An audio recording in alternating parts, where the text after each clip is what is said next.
قال اهبطا منها جميعا بعضكم لبعض عدو فإما يأتينكم مني هدى فمن اتبع هداي فلا يضل ولا يشقى.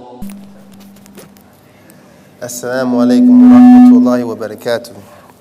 Alhamdulillah, nahmaduhu wa nasta'inuhu wa nastaghfiruh wa na'udhu billahi min shururi anfusina wa min sayyiati a'malina min yahdihillahu fala mudilla lahu wa man yudlil fala hadiya lahu wa ashhadu an la ilaha illallah wahdahu la sharika lahu wa ashhadu anna Muhammadan abduhu wa rasuluh sallallahu alayhi wa alihi wa sallam.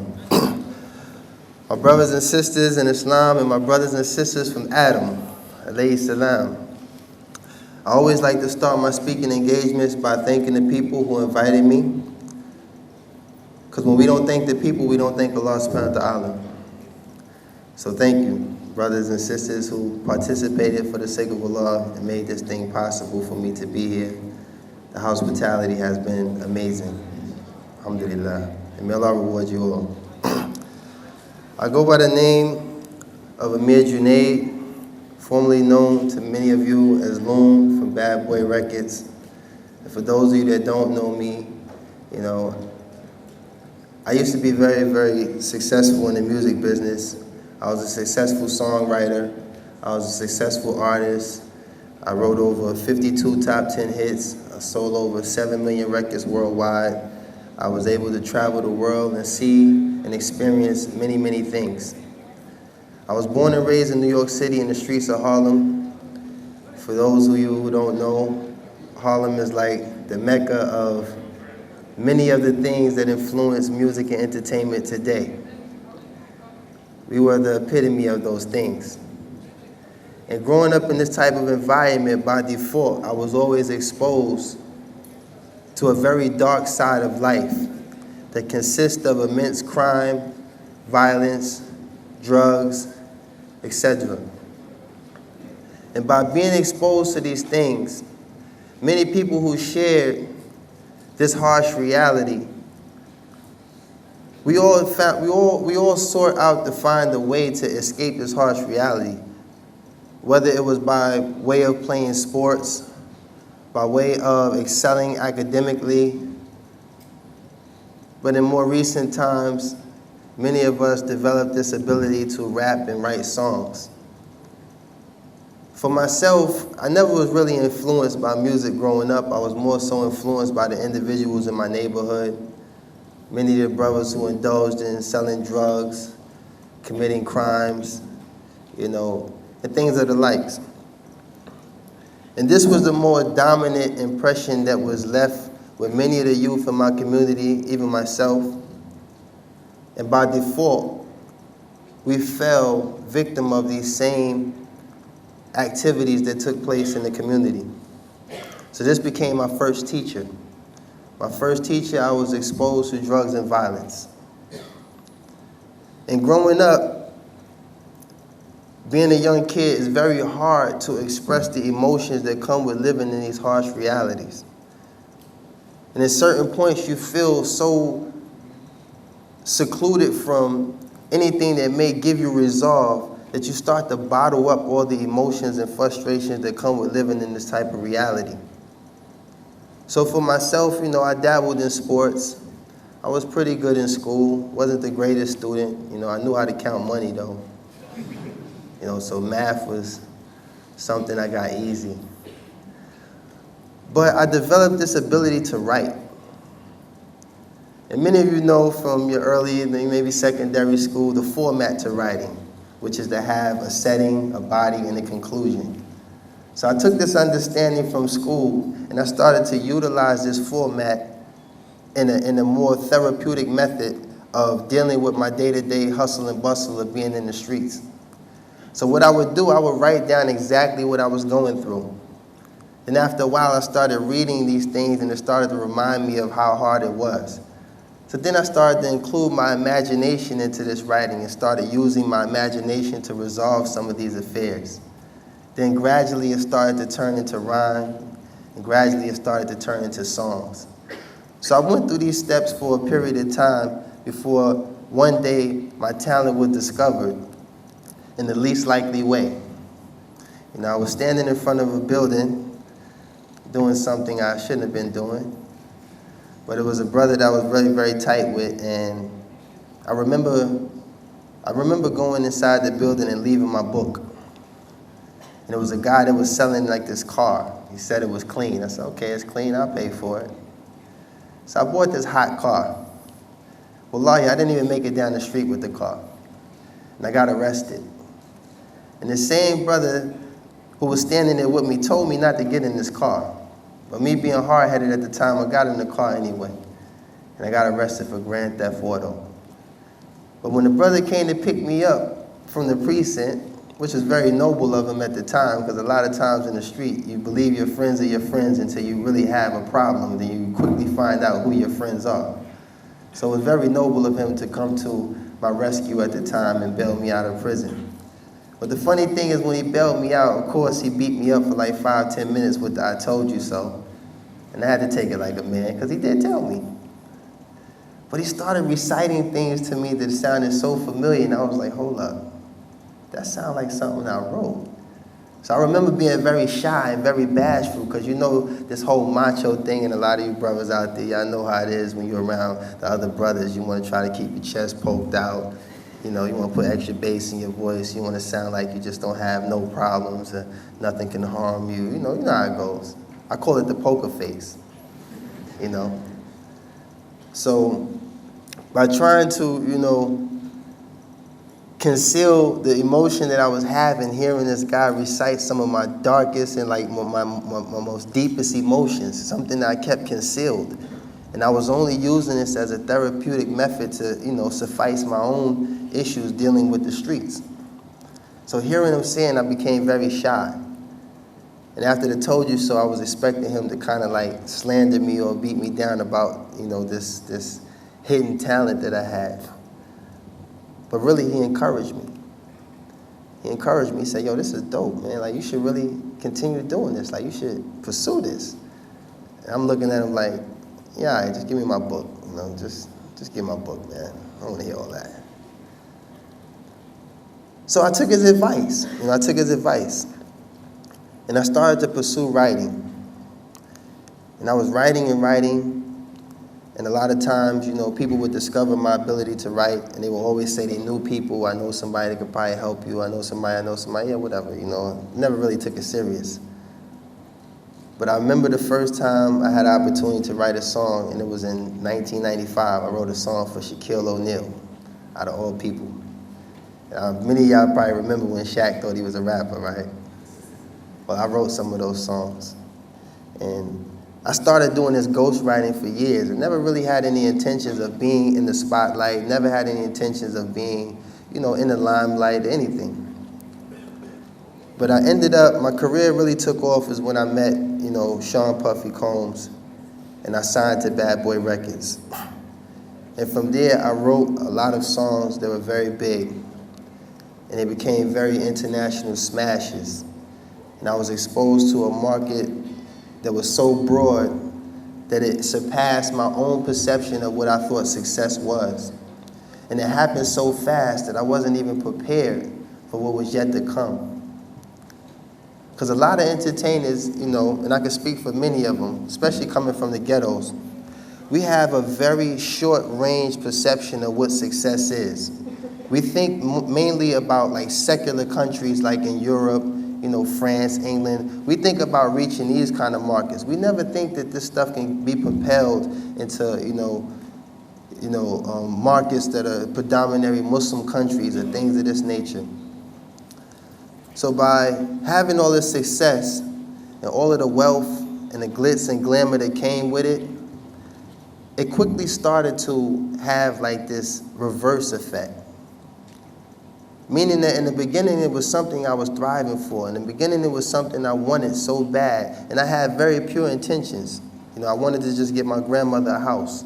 I wanted to buy my mother a house. I wanted to help my sisters get through school. And a lot of you don't know, I was a parent at 16 years old. You know, my oldest child is 19 years old. She's in her second year of college, like some of you guys here today. You know, I have a kid in school, same age as some of y'all. I was 16 years old. So while some of y'all at 16 probably was playing Xbox or doing whatever you was doing, I was buying Pampers. You know, I was buying milk. I was up in the middle of the night trying to rock somebody to sleep. You know, so responsibility started to come in my life by default as well.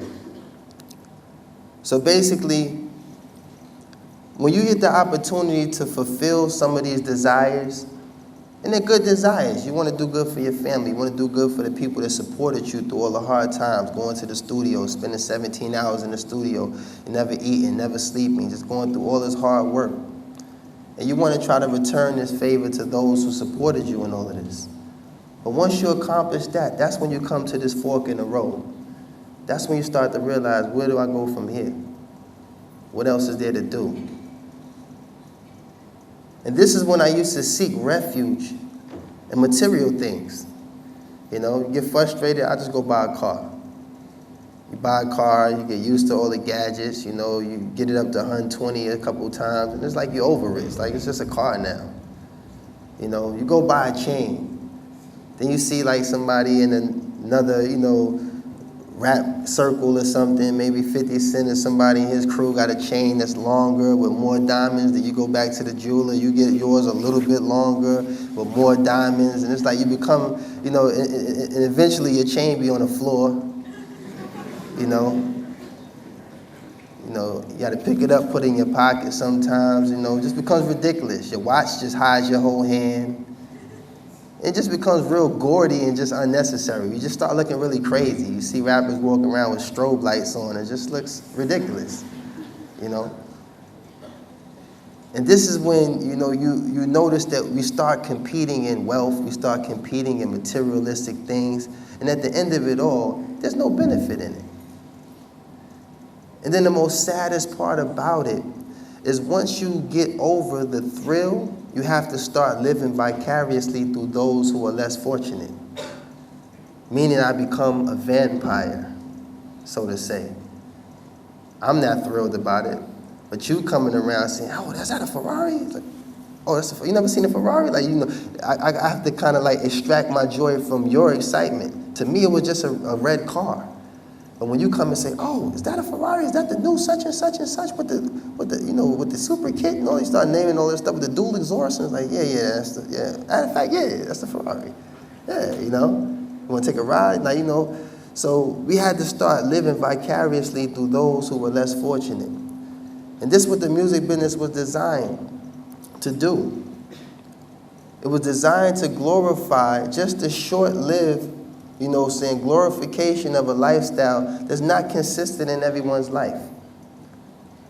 You know, if every rapper was as wealthy as they glorify in these videos, how come when we look through Forbes 500, we only see like 2 of them? You know what I'm saying? You only see like maybe Jay-Z or 50 Cent and Puff. But there's a million rappers out there, and they all got yachts. They all got helicopters. Everybody got all this stuff, and it's like, why are you all not in Forbes? And these are some of the hints that this is just glorification. This is just something that's being glorified, that's being over-exaggerated. But the sad part about it is the reality that comes with it a lot of you guys don't see. Because the music business is only designed to show you one aspect. That's it. And there's a lot of money being made just glorifying this one aspect. But no one talks about the death toll. No one talks about some of these young women, you know, who are underage, and they go places and get fake ID just to try to be down, quote unquote down, and they end up having a guy slip a date rape drug in their drink, and they end up getting dragged off and raped. No one talks about her story. No one talks about the guy, you know, who got a little too drunk, a little too loud, and a security guard break a walkie-talkie over his head and drag him out in the alley, and he dies from a concussion. No one talks about this guy. No one talks about the guy that gets stabbed in the club. No one talks about the shootout in the parking lot. No one talks about these things. And a lot of things, you know, the youth don't know is in the music business, It's not a lifestyle, it's a death style. It's the exact opposite. Because every day I used to be risking my life, risking my very life. I don't know how many times I used to kiss my kids and, hug and squeeze them before I go out on a tour, knowing that I may be going to foreign countries, going to places where they might have crazed fans. It might be somebody that might be a fan of Suge Knight or something. When I was down with Bad Boy, he might be in the crowd somewhere want to kill me or something, These are all the things that we used to have to face just so we can continue entertaining you. And then the most sad part about it is that all the things we glorify, a lot of the guys in the music business are not even willing to do. But you stupid enough to go out there and shoot somebody. I don't know if y'all ever seen 50 Cent's house. They got like 22 rooms. You think he's trying to go out there and shoot somebody? You think he's trying to throw away all of that? No. But when you see this glorification of this type of lifestyle, it takes people through this realm of where they try to do all these elusive things and all these extreme things to obtain just a piece of it. Just a piece of it. And sometimes we detach ourselves from everything that we know to be morally true. And in most cases with some of the young Muslims today, you detach yourself from your religion, chasing something that you know is in opposition of what Islam teaches us. So the reason why I'm talking about these things is I feel like it's something more universal, something that we can all relate to, being quote-unquote Generation X. That's what they call us in the United States. We're Generation Unknown. But we are the next generation. And a lot of us are inspired by things that have no benefit. So while traveling the world, this became my education. The last grade I completed was the 8th grade. 8th grade. I never seen a university to now. I'm sitting in one now talking to university students. But I never filled out an application. Never applied. Had the money to pay, but didn't have the credentials or the academic achievement required for me to enter a university. So my experiences in life became my education. And I used to read a lot too. I used to love reading, But while traveling the world, I remember doing this song with a Lebanese artist by the name of Masadi. And doing this song with this brother, at the time, I didn't really think it was going to do anything big. It's a Lebanese guy. I'm doing songs with Tony Braxton and Snoop Dogg and all these major people. And it's like, who's Masadi? Am I saying his name right? Is it Masardi or Masari? What is it, Masari? But the guy, they had the money. So I said, okay, I'll take the money from Masadi. Masadi's paying. Then I kind of find out later in Arabic, Masadi means money. So I was like, okay, I was dealing with money from the beginning. Hey, Masadi. Fulus. Cash, dough. I'm with all of that. And the record never even reached the American market. So it was kind of like a one-off that wouldn't tarnish my exclusive track record of doing songs with all these A-list people. So it didn't tarnish my credibility with the A-list stars. So I was like, okay, brush that to the side. But then I started getting calls from places like Muscat, Oman, Abu Dhabi, Dubai, Kazakhstan. I'm like, you serious? These people want me to come out there? No way. I watch the news. I see how it goes on out there. I'm not going out there.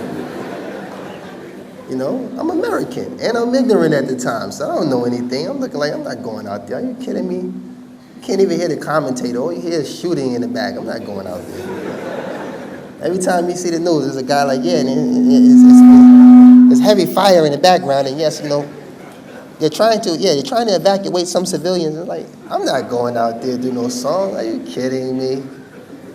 The stage must be bulletproof. But when I got there, I saw the exact opposite.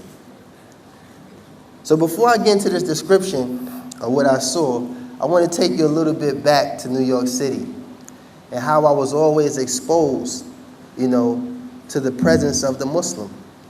Because New York City, is, most of you may know, some of you may be Americans, some of you may be from Britain. You know, from what I hear, there's so many different cultures and ethnicities and things that, you know, make this school very diverse. But New York City was the same way, you know. We had the Yemenis brothers. They used to own most of the like local grocery stores. You know, the West African brothers, they own most of the cab services and stuff. You know, then subhanAllah, the Pakistanis, you know, they owned all the pharmacies. All the pharmacies. Absolutely all the pharmacies. Then, you know, you had Indian brothers, they were the doctors. You know, how could I help you? I'm like, okay, you know. I have a fever. They pull out this long needle. It's like, hold up, doc. Where did you study? You know. Alhamdulillah, you know, this was the very minute perception that I had, you know, coming from where I'm coming from. You know, I'm coming from ignorance. I'm coming from a place where, you know, we use what we got to get what we want. And this is one of the mottos that we used to use coming out of the ghetto. It's like, you know, we use what we got. If you're a good talker, man, you talk your way to the top. You dance your way to the top, man. You can rap to the top, play basketball, man. You better jump over the moon. Do something, but we use what we got to get what we want. So my perception of things was very vague. I just, you know, very one-dimensional, so to say. But the one thing that was significant about these experiences that we all shared something in common. We all lived in New York City. We all was in the ghetto. We was all in Harlem. So these were my brothers in the struggle. You know, so I never had any negative, you know, vibes or negative relationships with nobody. Even though sometimes the West African brothers in the taxi, they could be a little aggressive, you know. You get in the taxi, say, hey, take me to 125th Street, Aki. Because, you know, we even as non-Muslim, we used to call the Muslims Aki. Or I used to call all the Muslims Muhammad. SubhanAllah, hey, Muhammad, how's little Muhammad? How's mother? How's other Muhammad? How's your brother Muhammad that went back to Yemen? Everybody with Muhammad. You know, so I was very ignorant. I didn't know no better. I just, you know, from the kid from the street, that's it. So you get in a taxi, West African brother, you say, hey, take me to 125th Street.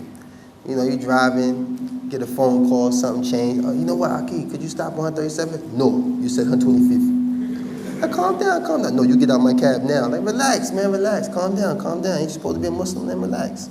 You know? So this is the way my community was, you know? And we could laugh at these things, you know? And in most cases, when I used to be young and struggling as a parent, and I would come up short with money for Pampers, I would always go to the Yemenis grocery stores, and they would give them to me, you know? So I was like, you know, alhamdulillah, it's my brothers. So even in that state of ignorance, when certain things used to break out, the Muslims would be blamed. Everybody in my neighborhood, we like, no, we going out with the Muslims. Yo, they come over here with that, we gonna fight with the Muslims. Like, we didn't know no better. We just like, yo, you know, just like our family. You know, we come here, they treat us right. We go over to the pharmacy, even though we ain't got the best insurance, but, you know, we might get some painkillers. You know? And this is just the way it was.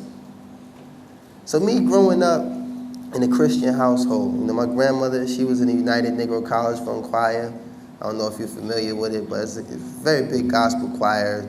35 years, they should travel all over the U.S. and some places out the country, you know, singing gospel. I used to spend 6 days a week in the church. So a lot of times when I hear people say, yeah, I'm a Christian and I go to church, I went 6 days a week. I was in Cub Scouts, I was in Bible studies, I played the piano, I was an usher, I was in church 6 days a week, you know. And it wasn't like I was one of the kids that just sat through Bible studies. I used to actually read and try to study the understanding of the Bible. And I started to stumble over certain things even as a little kid. Even as a little kid, I used to stumble over certain things. And I remember asking my pastor a question. I remember asking him, I said, listen, pastor, I want to ask you a question. You know, if Jesus is God, you know, then why does he pray? And he just chewed me up. Like I asked like the worst question in the world. I was just a kid. If he prays, then, you know, how is he God if he's praying? And boy, you don't believe in Jesus Christ, your Lord and Savior? And I said, calm down, pastor, I'm not saying that. I'm just saying, I'm trying to get my finger on, if he's submitting himself to something, I want to do what he's doing. I want to follow him. You know, I don't want to worship him because, you know, coming from the street, we can identify with strength and weakness. We can identify with someone who's strong. He stands firm in all situations. You want to ride with him. You don't want to ride with the guy that one shot in the air and he's running. You got to run behind him. You want to stand with the person that's strong. So this figure was a symbol of strength. But seeing him submit to something greater than himself, it sparked a question in my heart and in my mind. And when I asked about it, I never got a straight answer. So at that point, I stopped going to church, and I just decided in my heart that I'm just going to believe in God. That's it, I'm just going to believe in God. So now, back to my trip. I'm visiting Muslim countries for the first time. I'm realizing I don't need a bulletproof vest. I'm realizing that, they have palm trees. They have things that symbolize cool. And when I got there, I started to see a whole different perspective of the Muslim. Because in America, media propagates a lot of images of everything. Everything. Even me being as an African American. You understand? I know what it's like to be singled out for everything wrong. I know what it's like to be, a part of a family who's upright. My grandmother was a beautician. My grandfather spent 30 years in the army. He was the first black captain of his regime. And things. So I know what it is to have a good family, but to step outside your house and be profiled, or step outside your house and be blamed for something you didn't even do, or step outside your house and have this stigma that you just trouble. So I know what it feels like to be singled out. But this wasn't the perception I ever had of anybody else. I never walked around with hatred in my heart. I never walked around with hatred for nobody, no race, no culture, no creed. Never. But I did have tainted images in my mind of what certain things meant. So being able to travel to a Muslim country, I saw a totally different perspective of what a Muslim was. And I saw different mannerisms and characteristics of a Muslim that blew my mind away. I seen brothers that was wearing all white thobes and gutras, smiling, greeting each other, hugging each other, and I said, SubhanAllah, this is different. And any of my non-Muslim brothers and sisters that's here, y'all know, we used to think that somebody has to die and rise into heaven to see people dressed in all white. You know how it go. You die, you just rise up. There's a guy at the podium with, like he's taking you putting your name on the list, like, hey, you made it, huh? Like, you got on white, everybody got on white. Everything flying around is in white, everything is just white. But I'm very much alive and very much awake, and I'm seeing that this characteristic is something that's living. These were people who had great manners. And I was around multi-million-dollar people who were stingy. Multi-million-dollar people who wouldn't even give you advice, and advice is free. So to be around a culture of people who were giving, and they were giving for the sake of Allah.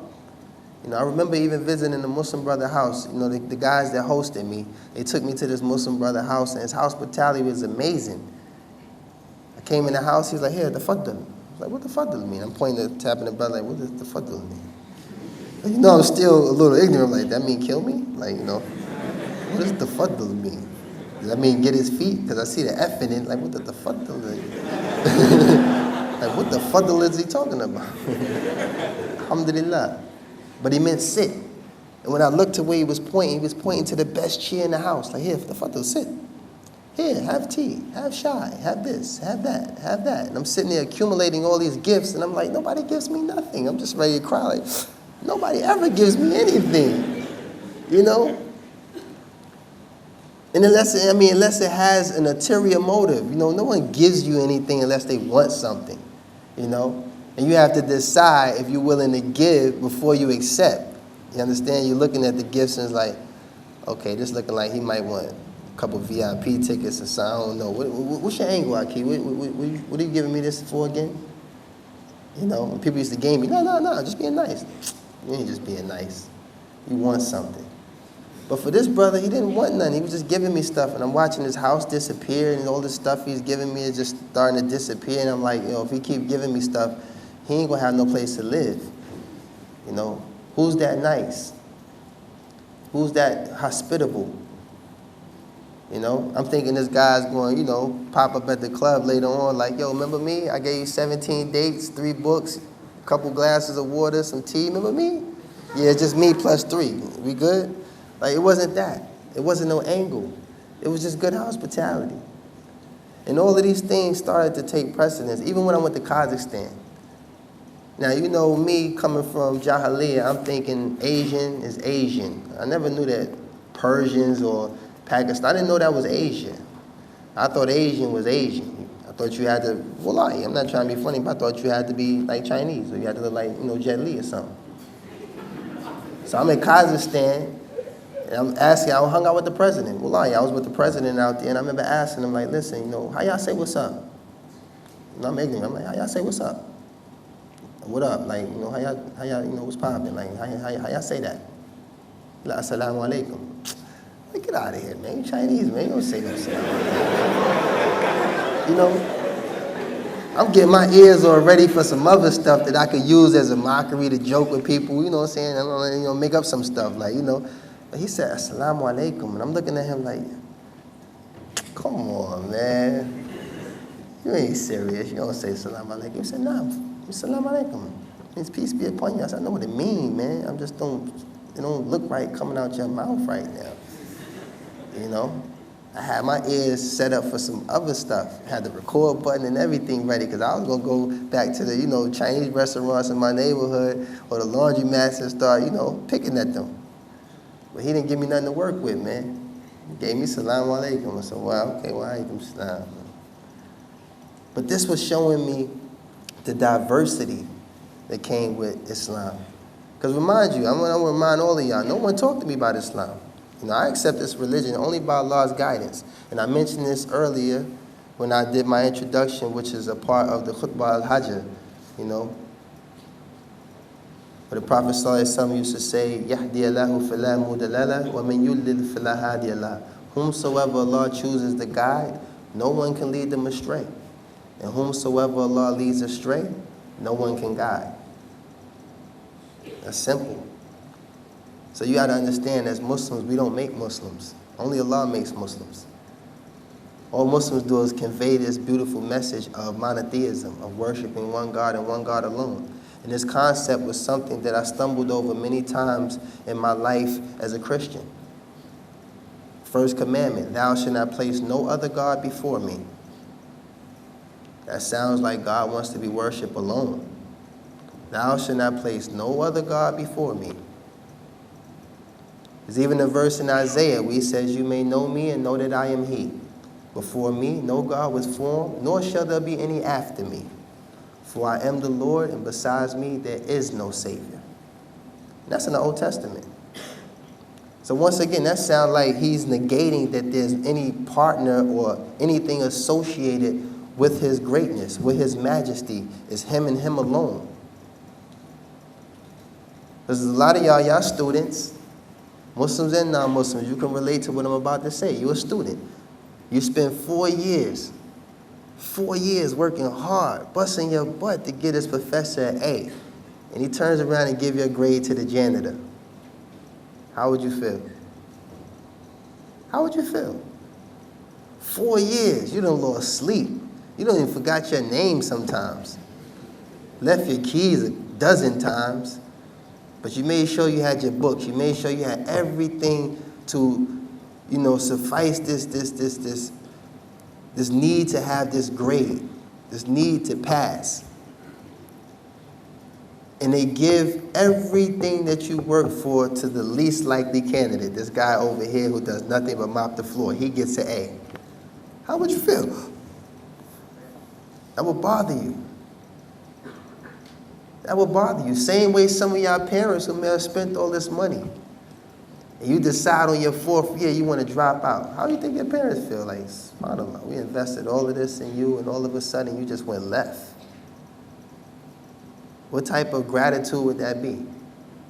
What kind of appreciation would you be displaying?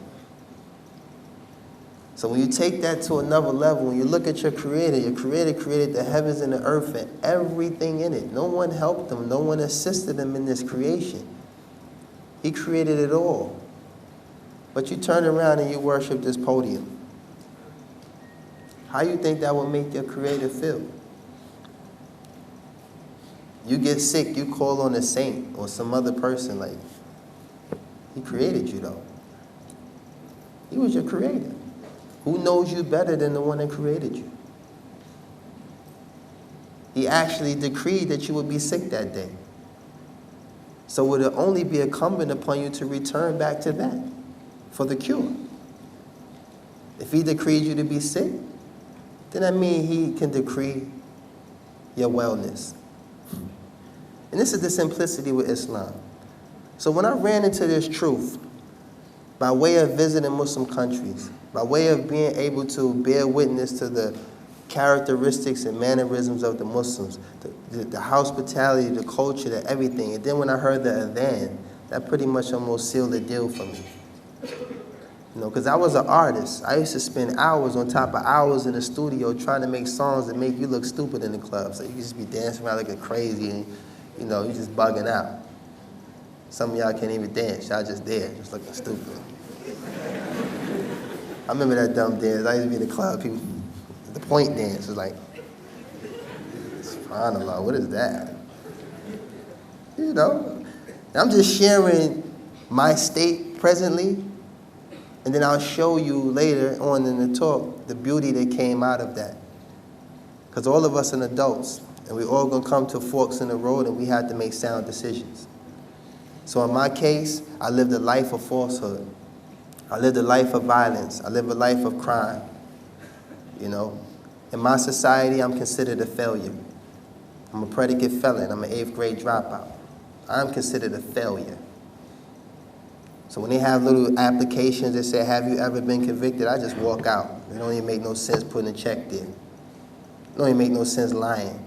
Because who am I to, these people might have some real type super system back there. They punch up and say, well, sir, you know, you don't qualify for the job. You know, unfortunately, we looked at your criminal record and, you know, you've been arrested for many things.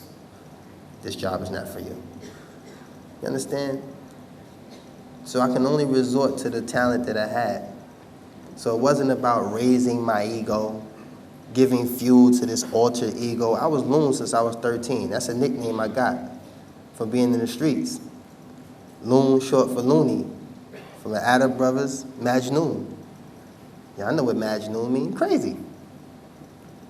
You know, I wasn't this hopeless romantic guy that needed a girl every song. That was me just taking that opportunity there and trying to paint a better picture of myself. Instead of glorifying the streets and the killing and it. Why? I lost many friends. I lost family members to drugs, to violence. Would I look like going to glorify that? You understand? That's just like if somebody stabbed and killed my mother in cold blood, and I take that very knife and dip it in gold and put it on a chain and walk around with this symbol of death on my neck. Like, what sense does that make? Glorifying something that hurts. So when I ran into Islam and I discovered the simplicity that comes with it, I didn't have to change myself too much. You know, just the way I live. And just the way I understand my purpose of creation. I didn't get too holy for my friends, you know. I'm not above anybody. Being a Muslim doesn't mean I can hear through walls. I could jump over buildings. It doesn't mean that. I'm human. I'm deficient, just like every human being in here. I have deficiencies. But what Islam establishes is a means of dealing with those deficiencies because our Creator knows He created us with deficiencies. So by His mercy, He gives us ways to deal with these deficiencies. Legislated proof. And He sent us a messenger, like He sent many messengers before, from the nations before. And as Muslims, we show no distinction from none of the messengers. We don't worship Muhammad. He's a man. He's a creation. Do we follow His way? Yes. We try to, to the best of our ability. And that's what you have to understand. You don't judge the truth by a man. You judge the man by the truth. Because if we sit there and try to distinguish what's true in the shortcomings and the actions of a human being, we'll never find the truth. We'll never find the truth. And that's the problem sometimes. We're always looking for something tangible. We got to touch it to believe it. You know what I'm saying? We have to see it to believe it. Well, we've been given proof. We've been given the Quran. And there have been messengers that came before and books that came before. And this is only by Allah's mercy that He's always sent a warner, a clear warner, a guide to lead a nation back to worshiping Him and Him alone. Because you already know the capacity of the human being's emotions and their thoughts towards another human being. And I'm going to give you a prime example, and I mentioned this yesterday. Michael Jackson. Michael Jackson sold over 25 million records worldwide, and Thriller, he's been singing since he was 6. He dedicated his whole life to entertaining and pleasing his fans. When Michael Jackson died, the Michael Jackson craze lasted 2 weeks. Y'all wrote Michael Jackson off like a used car. So that goes to show you that when your intentions are to please people, when it's all said and done, you're going to get exactly what you intend. And at that point, based on that scenario, the people showed exactly how much they cared. That's why as a Muslim, everything we do is solely for the sake of pleasing the one that created us, because that's the only one who can reward me in the life after this life. The only one who is the bestower of that mercy. So I only seek refuge in Him and Him alone. Even if you turn away and say, look, you know, Amir is a sucker. He gave me too much change. I don't care. My intention wasn't to please you anyway. It was to please my Lord. So all of you people out there that may be inspiring to be rappers or musicians, you're not going to surpass Michael Jackson. Allahu Alam. But, you know, look what they did with Mike. Y'all all saw it. Y'all was on TV, people crying, Mike, we miss you. They had on the glove, the shiny glove. Mike, we're going to miss you. Cass was out there. I mean, you seen Persian guys with straight hair. All of a sudden, out of Jerry Curl was out there, pop lock, and everybody was out there just showing their love for Mike. 2 weeks, man. The earthquake in Japan got more of your attention right now than Michael Jackson. They don't even care about Michael Jackson anymore. And that's sad. That people spend their lives trying to please other people, when the reward you will see in the end. I used to see it all the time in my hood. Lil Ray Ray get killed. Everybody walking around with the rest in peace Ray Ray shirt. We gonna miss you, Ray Ray. Word, man. Ray Ray was real, man. Ray Ray killed 7 people in December. Man, Ray Ray was real. But as soon as that shirt hit the laundry machine, nobody care about Ray Ray anymore. Nobody care about Ray Ray. So the beautiful thing about Islam is this call to Tawheed, monotheism. And as students, you all know what the word mono means. One. Because even as kids, we all wanted to seek refuge in our mom. Am I lying? You bump your head bleeding, you'll run past 7 Band-Aids, 6 pieces of gauze, 3 bottles of peroxide just to get to your mom. And there's people that can help you, like, yo, let me help you. Let me stop the bleeding. No, get off me. I just want my mom. You just want to get the mom. You just want to get to that one source. You don't care about nothing else. You don't even feel the pain as soon as you get to your mom. You got your head is cracked in half. You just sitting as soon as you get with mom, it's like, Mommy, what's this? You know, you want to, you know? But it's like, as a kid, you understand what it is to have one source. But as an adult, you know you can't run to mommy no more. Even though some of y'all still might. You know, I left my house at 15. I can't identify with that. You know, I had to fend for myself for a very long time. But I do understand what it's like to run to mommy. But as an adult, who do I get to run to? You know, who's going to be sufficient for all my needs, all my deficiencies, all my shortcomings? So when I found Islam, Islam spoke in volumes. Islam spoke to me in ways that it made it very easy for me to abstain from everything else that I thought had a value, everything that I thought meant something, everyone that I thought meant something. It was the easiest trade in my life. It was the fairest thing I've ever did. And I was at the height of my career. I wasn't in no downslide. I wasn't short on cash. I didn't have any problems. I wasn't diagnosed with no terminal disease or nothing. It wasn't like no desperation move. I need to be a Muslim. No, it was the truth. And the sad part about it is some of us are in denial what the truth may be. Some of you have even discovered it, came face to face with it, but it doesn't coincide with your desires. So you put it on hold and chase what your desires tell you to chase. I did that for you. That's why I'm sitting here. As an example, that I did that for you. I tried everything you're trying.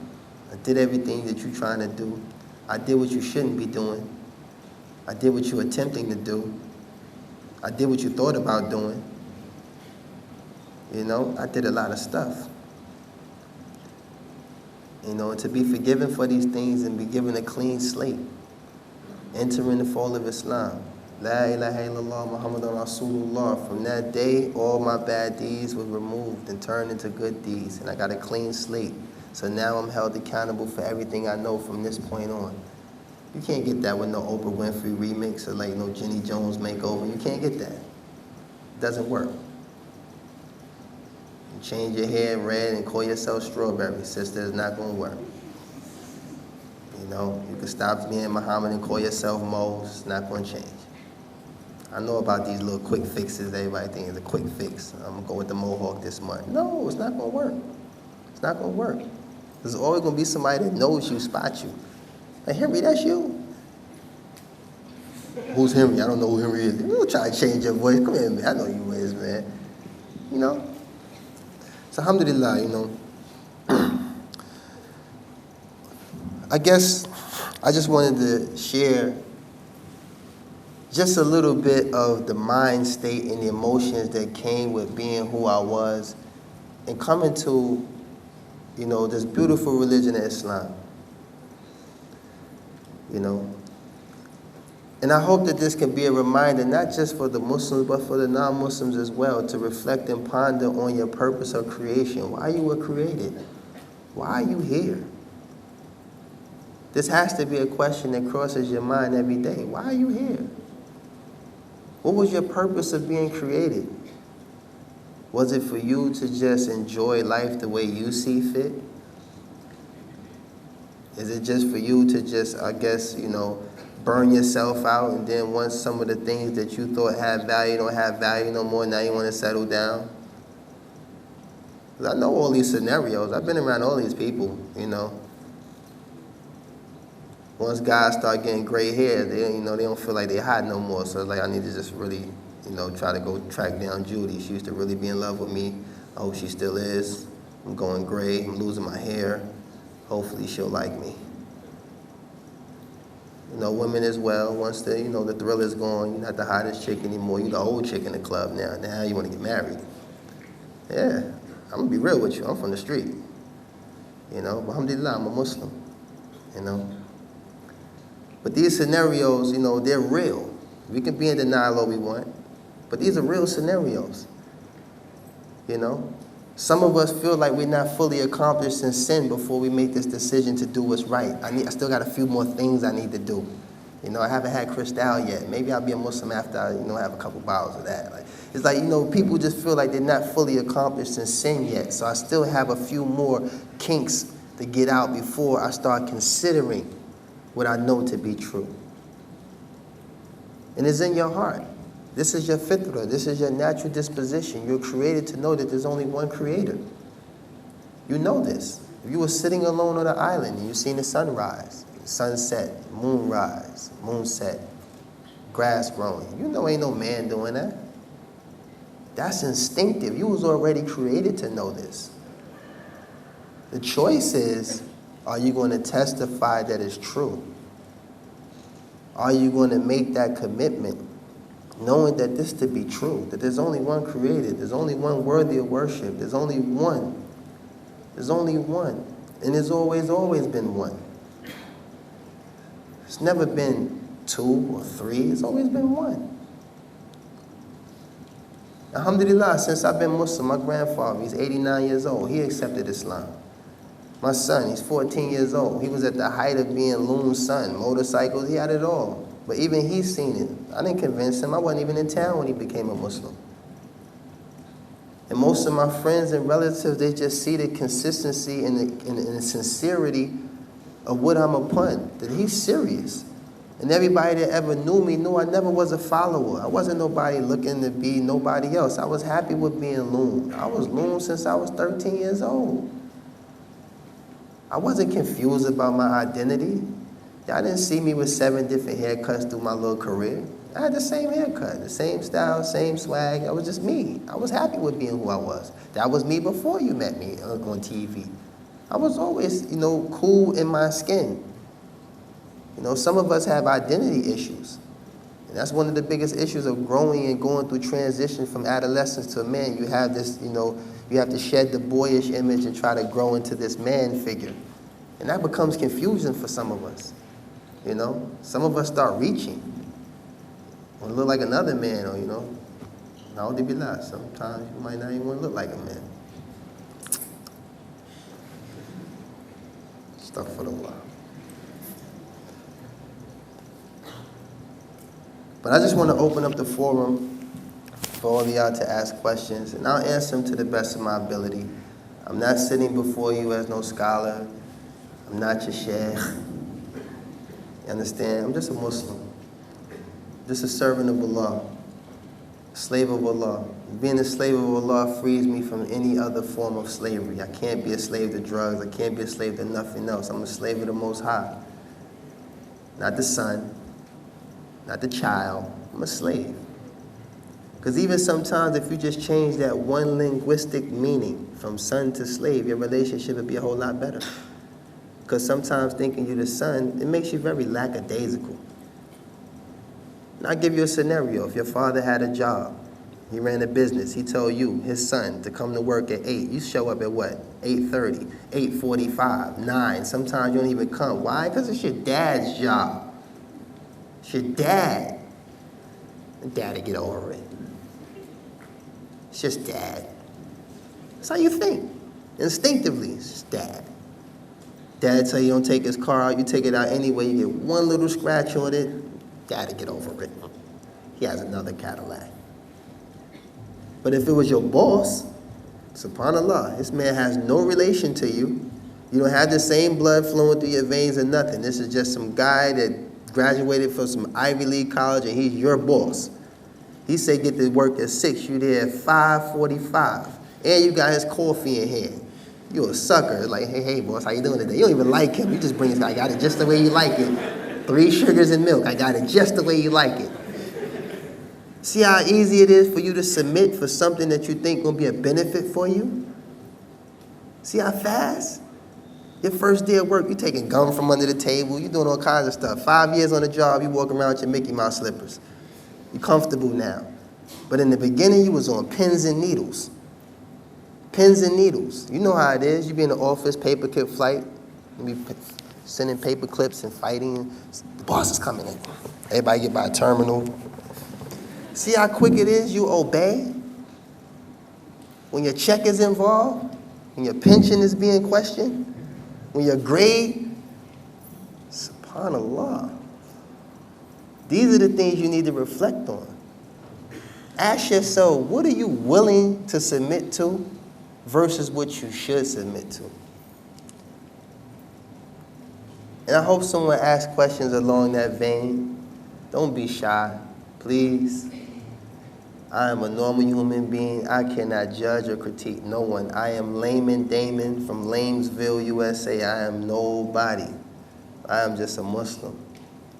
And I pray that Allah makes me better than however you may see me. And I'm going to end this on a statement by the best of creation after the Prophet ﷺ was Abu Bakr al-Siddiq, radiallahu anhu. He said that I am no better than any of you. And if I was to do that which is right, then aid me. And if I was to do that which is wrong or in error, then rectify me. And this shows you the humbleness of the companions of the Messenger of Allah sallallahu alayhi wa sallam. And may Allah increase us in His humbleness. May Allah increase us in character. May Allah increase us in everything that is pleasing to Him. And may Allah protect us from all things evil that He ordained, and protect us from the evil of ourselves. The evil of ourselves. And for my non-Muslim brothers and sisters, may Allah subhanahu wa ta'ala guide you into the fold of Islam. Guide you to that which is correct. Guide you to this beautiful religion of monotheism. Guide you to this religion of diversity. Guide you to this religion of the oneness of the only creator of the heavens and the earth and everything in it. Guide you to this brotherhood that is expanding by the minute, by the second. In America alone, we have 250,000 reverts a year. And we don't have evangelists. There's no one on TV saying, you can, join Islam for $13.99. 3 installment pays at $3.99. You can be a Muslim. Like, there's nobody selling Islam. There's no bus going by with a guy on there saying, take shahada today. Like, it's not what's going on. As Muslims, we only are tempted, and it's incumbent upon us to just convey this message. That's it. That's it. We only here to say that Islam is the truth. Islam is the haqq. Deen al-haqq. This is the truth. It's the religion of truth. That's it. We're only here to tell you that you only have one creator, and He loves you, even by His mercy. He wakes even the ones who don't believe. He wakes you up every day. He put air in your lungs. He suffices your hunger. He provides the provisions for you. You ain't going out getting it yourself. I hope you don't think because you put in 40 hours last week, that's why you ate. That's what you think. SubhanAllah. So, inshallah ta'ala,